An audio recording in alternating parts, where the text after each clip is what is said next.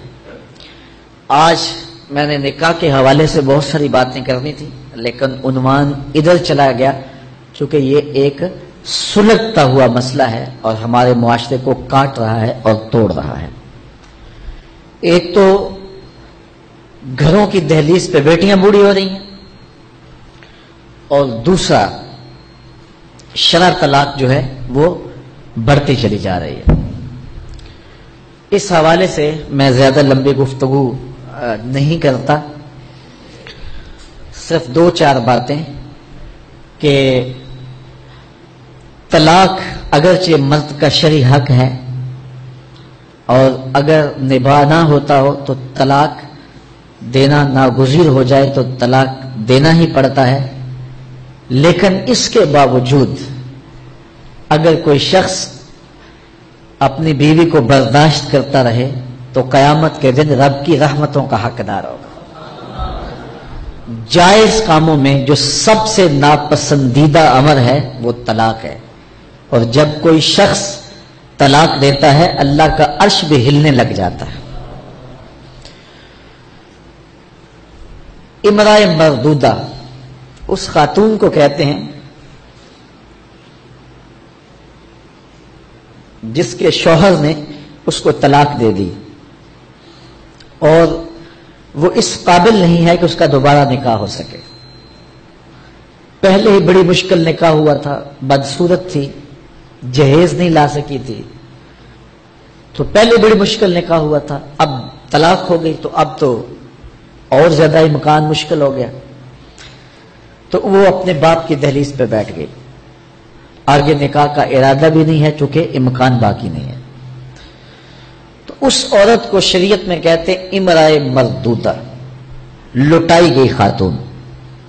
حدیث میں آتا ہے کہ کل اس خاتون کے باپ کو اس کے گناہوں کی وجہ سے جہنم کا حکم ہوگا، تو یہ جہنم اور اپنے باپ کے درمیان آڑ بن کے کھڑی ہو جائے گی اور رب سے بحث کرے گی کہ میرے مالک تو نہ مجھے عقل دی نہ تو نے مجھے شکل دی، سسرال نے قبول نہ کیا اور خامن نے دھتکار دیا۔ یہ ایک بوڑھا باپ ہی تھا جو مزدوریاں کر کر کے میرا پیٹ پالتا رہا، اس کے بڑے گناہ ہوں گے لیکن مالک میں تو اس کو جہنم میں نہیں جانے دوں گی۔ اللہ سے لڑائی کرے گی، بحث کرے گی، اللہ اکبر، الجھاؤ پیدا کر دے گی۔ حدیث میں آتا ہے اللہ اس خاتون کی سفارش مان کے اس کے بوڑھے باپ کو جنت عطا فرما دے گا۔ اگر طلاق دینا ناگزیر ہو جائے، بہت ضروری ہو جائے طلاق دینا، اور اس کے بغیر کوئی دوسرا راستہ نظر نہیں آ رہا، تو پھر بھی 3 طلاقیں اکٹھی نہ دیں، 1 طلاق دے دیں، اور 1 طلاق دینے کا فائدہ یہ ہوگا کہ 3 مہینے کے بعد عورت فارغ ہے، آگے نکاح کرنا چاہے تو کر سکتی ہے۔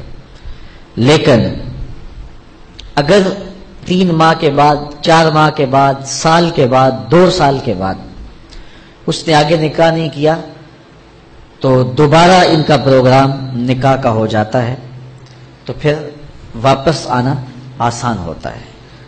تو لوگ یک مشت 3 طلاقیں دے دیتے ہیں اور پھر مسئلہ پوچھتے ہیں، تو چونکہ ہمارے یہاں کثرت احناف کی ہے اور واضح احکام جو شریعت کے ہیں وہ 3 اکٹھی طلاقیں اگرچہ ناپسند ہیں لیکن 3 طلاقیں اکٹھی 3 ہی ہو جاتی ہیں، تو پھر اس کے بعد اپنا مسلک بدلنے کی کوشش کرتے ہیں، یا جو ہے وہ ایسے لوگوں سے فتویٰ دیتے ہیں جن کا یہ فتویٰ نہیں ہے، اور ایک عجیب الجھن میں مبتلا ہو جاتے ہیں۔ اس لیے اگر ناگزیر ہو جائے طلاق دینا تو پھر بھی 1 طلاق دینی چاہیے۔ جو 3 طلاقوں سے حاصل ہوگا، عورت سے الگ ہونا، وہ 1 طلاق سے ہی حاصل ہوگا، اور 1 طلاق بھی طہر کی حالت میں دینا چاہیے۔ عالم حیض میں نہیں، چونکہ ان دنوں کے اندر مرد کا رجحان عورت کی طرف زیادہ ہوتا ہے، اس لیے شریعت نے طہر میں طلاق دینے کا حکم دیا ہے اگر کوئی طلاق دینا چاہے۔ لیکن اگر کوئی حیض میں طلاق دے دے تو پھر بھی طلاق ہو جائے گی، تینوں اکٹھی دے دیں پھر بھی طلاق ہو جائے گی۔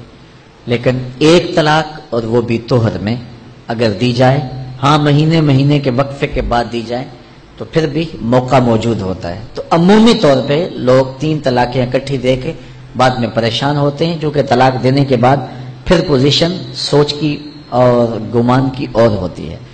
تو یہ ضروری باتیں تھیں کار ما آخر